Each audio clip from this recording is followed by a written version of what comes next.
Can everybody hear me? Okay, so I feel like I should make a little disclaimer. Some people come up to me and said they're looking forward to maybe being moved, or they brought their tissues because it's usually an emotional speech that I get. I'm just letting you know today I'm going to keep it kind of light. But feel free to look at my speeches on YouTube, or I can give you my blog address.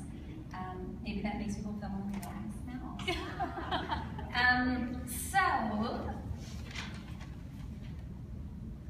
So actually exactly 9 years and 4 months ago to the day, I walked into a neuromuscular disease specialist office on the 2nd floor of one of the Medical Plaza buildings right here on the UCLA campus. And I walked in with a life I had known for 31 years, and I walked out with one that I couldn't even begin to recognize, one that really took me years to accept as my own. And like most patients sitting in this room, I can remember every single detail of the day that I was diagnosed with HIV.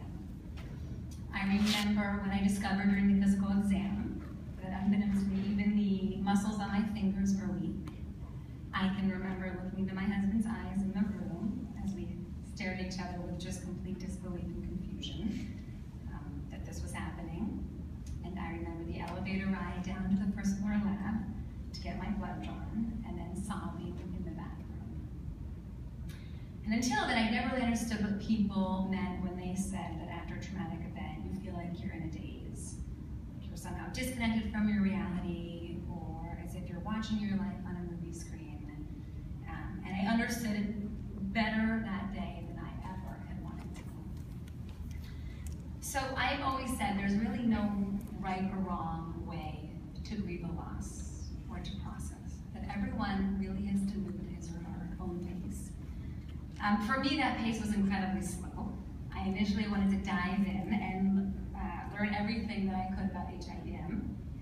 And although intellectually I realized that it was important to equip myself with the knowledge, emotionally it was devastating for me. And so I just stopped. I didn't want to read or hear or see anything related to my disease. And in fact, I could not even use the word disease in reference to myself. I always say they used to call it a thing, because I just wasn't ready yet. So lucky for me, my family took a very different approach. Whereas I was overwhelmed by my emotions, they were able to compartmentalize them and really pretty quickly spring into action. Within a few months, my parents and uncles flew to Turkey, where there was a World Muscle Congress conference taking place, and actually where HIV was being featured as one of the topics. They banded together in no time and formed the Neuromuscular Disease Foundation, whose mission was and continues to be raising awareness and helping to find a treatment or cure for HIV.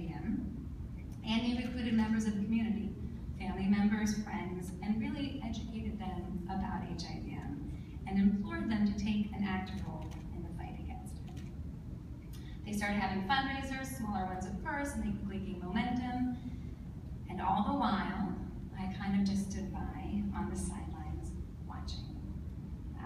And though people wanted me to be more involved, they wanted me to take an active role in their activism and in their hope, and some even wanted me to be the face of HIV, I just wasn't ready. And I just wasn't there yet. And then one day, I was ready, and at the first NDF fundraising gala in 2008, I gave what I call my coming out speech, and I really shared my innermost thoughts and feelings and fears in living with this disease. And I will tell you, it was terrifying, and it was also liberating.